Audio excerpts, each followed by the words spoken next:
আজ মনটা ভীষণ ভালো। বাড়ি এসেছি।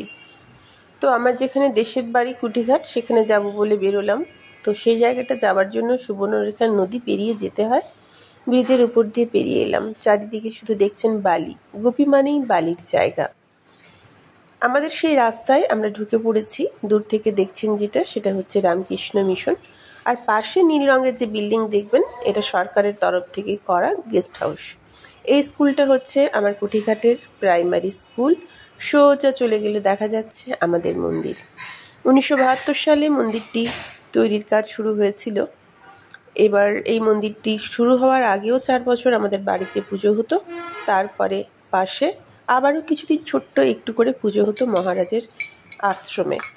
তারপরে সবার সহযোগিতায় শুরু হয়েছিল মন্দিরের কাজ। শুরু করেছিলেন আমার দাদু রাজেন্দ্রনাথ পৈরা। এবার মন্দিরের সামনে বেশ কিছুগুলো ছবি তুললাম, তারপর একটা ছোট্ট ভিডিও করার পরে এবার মন্দিরে যাব। মন্দিরে ঢুকে প্রসাদটা রেখে আসব। যেহেতু ছোট থেকে এই মন্দিরেই বেশিরভাগ সময় আমার কেটেছে, তাই মন্দিরটাকে আমার বাড়ির মতোই মনে হয়। আলাদা কিছু করে আলাদা মানতে বা ভাবতে ইচ্ছে করে না। মন্দিরের উপরটাই উঠলাম। উঠতে গিয়ে দেখছি ব্রাহ্মণ জিটুর সাথে দেখা। মন্দিরটা আগে অন্যরকম ছিল পুরোপুরি। বন্যার কারণে নদীর পাড় ভেঙে যাওয়ার কারণে মন্দিরের রূপটা বেশ খানিকটা পাল্টেছে। আগে কালীমা থাকতেন উপরে, নিচে যেখানে দেখলাম সেখানে থাকতেন না। এটা পার্বতী মায়ের ছবি, তারপরে শিব। আগে যে দিকটা থাকতেন সেদিকটায় দেখাবো, কিন্তু পরবর্তীকালে মন্দির ভেঙে যাওয়ার জন্য এই শিব মন্দিরের নিচেই কালী মন্দিরকে নামিয়ে নিয়ে যাওয়া হয়েছে। এর পাশ থেকেই দেখালাম আমার সেই ছোট্টবেলা, আমার বাড়ি, আমার ঘর, সব কিছু, আমার প্রাণ। এটা সামনের দিকটা আমার বাড়ির। এবার চলে গেলাম মন্দিরের সেই পেছন দিকে।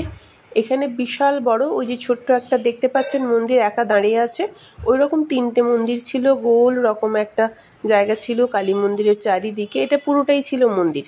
বন্যার কারণে ভেঙে গিয়েছিল বলে পরবর্তীকালে যাতে কোনো বিপদ না হয় তার জন্য ভেঙে দেওয়া হয়েছে। নিচে নেমে এলাম।